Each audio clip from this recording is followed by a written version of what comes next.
Hi hello welcome to my channel Kokada colours. నెత్తళ్ళ ఫ్రైని ఇంట్లోనే ఈజీగా హోటల్ స్టైల్లో క్రిస్పీగా ఎలా చేసుకోవాలో ఈ వీడియోలో చూసేద్దామండి. దీనికోసం నేను ముందుగా ఒక బౌల్లో ఈ మెజరింగ్ కప్తో కార్న్ ఫ్లోర్ తీసుకున్నాను.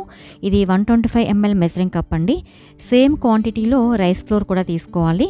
ఇది వచ్చేసి 100 గ్రామ్స్ వరకు ఉంటుంది. దీనిలో టేస్ట్కి తగ్గట్టుగా సాల్ట్ వేసుకుని ఒక టేబుల్ స్పూన్ ధనియాల పొడి, ఒక 2 టేబుల్ స్పూన్ల వరకు కారం, మనం తినే స్పైసీని బట్టి కారం యాడ్ చేసుకోవాలి. అలాగే ఒక హాఫ్ టేబుల్ స్పూన్ వరకు జీలకర్ర పొడి, ఒక హాఫ్ టేబుల్ స్పూన్ మిరియాల పొడి, పావు టేబుల్ స్పూన్ గరం మసాలా పొడి అండి. ఇది లైట్గా వేసుకోవాలి, అప్పుడే బాగుంటుంది. మరీ ఎక్కువగా వేసుకుంటే అంత మసాలా టేస్ట్ వచ్చేస్తుంది. దీంట్లో ఒక హాఫ్ టేబుల్ స్పూన్ వరకు అల్లం వెల్లుల్లి పేస్ట్ వేసుకుని అన్నిటినీ కూడా ఇలాగ బాగా కలిసేటట్టుగా కలుపుకోవాలి. ఇది ఇలాగ బాగా కలిసిపోయిన తర్వాత దీంట్లో ఒక 2 టేబుల్ స్పూన్ల వరకు నిమ్మరసం వేసుకుని దాన్ని కూడా బాగా కలిసేటట్టుగా కలుపుకోవాలి. ఇది కూడా ఇలాగ బాగా కలుపుకున్న తర్వాత దీంట్లో కొద్దిగా వాటర్ వేసుకుంటూ కలుపుకోవాలి. ఇది లూజ్గా కలుపుకోకూడదండి, కొంచెం గట్టిగానే కలుపుకోవాలి.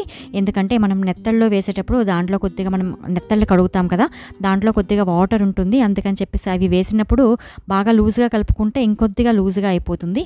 ఇలాగ గట్టిగా కలుపుకున్న తర్వాత మనం కడిగి ఉంచుకున్న నెత్తళ్ళని వేసుకుని అదంతా కూడా ఈ నెత్తళ్ళకి పట్టేటట్టుగా కలుపుకోవాలి.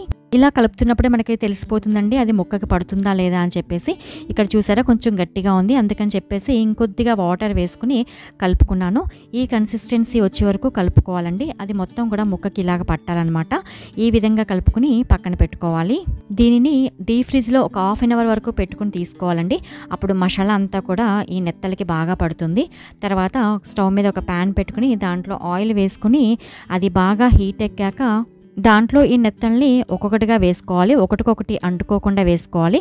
అందుకని చెప్పేసి ప్యానం కొద్దిగా వెడల్పుది పెట్టుకుంటే మనం ఎక్కువ నెత్తల్ని ఒకేసారి ఫ్రై చేసుకోవచ్చండి. స్టవ్ని లో ఫ్లేమ్లోనే పెట్టుకుని ఈ నెత్తళ్ళన్నీ కూడా వేసుకోవాలి. ఇది కొద్దిగా కుక్ అయింది అనిపించిన తర్వాత స్టవ్ని హై ఫ్లేమ్లోకి మార్చుకుని తర్వాత ఈ నెత్తల్ని మధ్య మధ్యలో కలుపుకుంటూ కొద్దిగా బ్రౌన్ షేడ్ వచ్చే వరకు వేయించుకుని తీసేసుకోవాలండి. ఇక్కడ చూడండి ఈ కలర్లోకి వచ్చాక వాటిని తీసేసుకుంటే మనకి సరిపోతుందన్నమాట.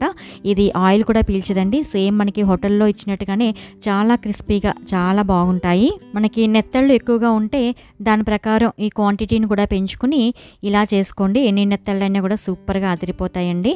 తర్వాత వీటిని ఇలా డెకరేట్ చేసుకుని సర్వ్ చేస్తే చాలా టేస్టీగా ఉంటవి. మరి మీరు ఒకసారి ట్రై చేసి చూడండి. నా వీడియోస్ కనుక మీకు నచ్చినట్లయితే లైక్ చేయండి, షేర్ చేయండి, సబ్స్క్రైబ్ చేయండి.